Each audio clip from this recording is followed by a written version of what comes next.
दिल छू लेने वाली कहानी। एक बार एक गरीब घर के लड़की की शादी हुई। जब वह शादी करके अपने पति के साथ ससुराल पहुंची तो लोगों ने लड़के से पूछा क्या क्या मिला है दहेज में। कुछ देर तो लड़का चुप रहा, फिर जब उसे अपनी दुल्हन की रोने की आहट सुनाई दी तो उससे बर्दाश्त नहीं हुआ। वो मुस्कुराकर बोला, आज मैं दुनिया का सबसे अमीर आदमी बन गया हूँ, क्योंकि आज एक बाप ने मुझे अपनी जान से भी प्यारी बेटी दे दी, एक भाई ने अपनी कमजोरी दे दी, एक बहन ने अपनी परछाई दे दी, और तो और एक माँ जो दुनिया को सब कुछ दे सकती है पर अपनी संतान नहीं। उस माँ ने अपने आंचल में खेली गुड़िया दे दी, और क्या चाहिए मुझे। ये सुनकर लड़की के आंखों से खुशी के आंसू गिरने लगे और लोगों ने चुपचाप अपने सर नीचे झुका लिए। दोस्तों, स्त्री को देने वाले उपहार में सबसे बेहतर चीज है उसका सम्मान करना। औरत कभी उधार नहीं रखती, प्यार, इज्जत, खुशी और नफरत सब दुगना करके लौटाती है। दोस्तों, अपने बेटे को इतना काबिल बनाओ कि शादी में दहेज मांगना ना पड़े, और अपनी बेटी को इतना पढ़ाओ कि दहेज देना ना पड़े।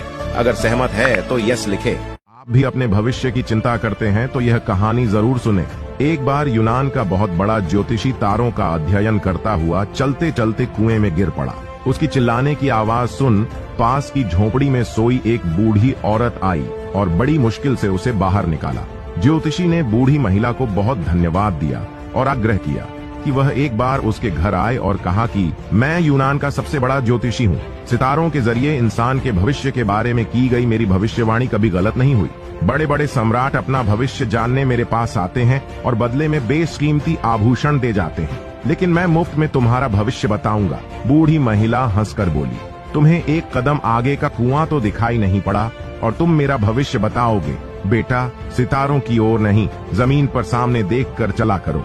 निष्कर्ष, हम सब भी उस ज्योतिषी की तरह हैं जो वर्तमान को देखते नहीं और भविष्य के बारे में ज्ञान टटोलते रहते हैं। हमें पहले सामने देखना चाहिए, दूर की चीजें बाद में। Practising the power of now book में बताया गया है कि खुशी चाहिए तो आज में जियो। अतीत की अच्छी बुरी यादों और भविष्य की अनजान चिंताओं में डूबे रहकर इंसान बेचैन हो जाता है। भविष्य आज आप जो करते हैं उस पर निर्भर होता है। हम खुद अपने भविष्य का निर्माण करते हैं। ये किस्सा जरूर सुने।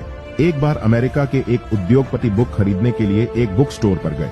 उन्होंने वहां एक बुक देखी जिसका टाइटल था अमीर कैसे बने। उन्होंने वो बुक खरीदने की सोची। तभी बुक स्टोर के मालिक ने कहा, सर, इस बुक के लेखक भी हमारे स्टोर पर ही है, मैं आपको उनसे मिलवाता हूँ।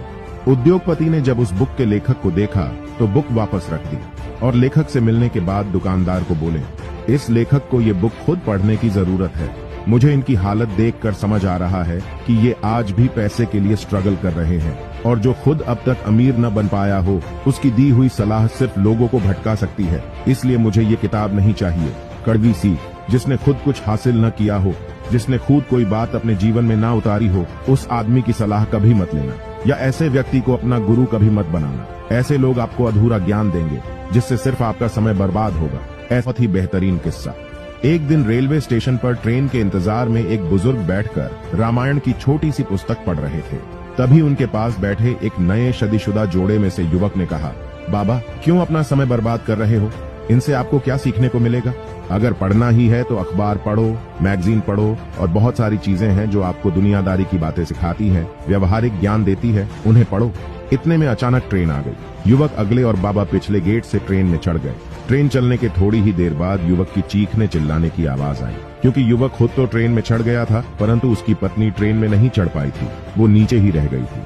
तभी बाबा ने कहा, बेटा, तुमने अखबार व अन्य सैकड़ों पुस्तकों को पढ़ने की बजाय अगर रामायण पढ़ी होती तो तुम्हें झांत होता कि राम सखा तब नाव मंगाई, प्रिया चढ़ाई छड़े रघुराई।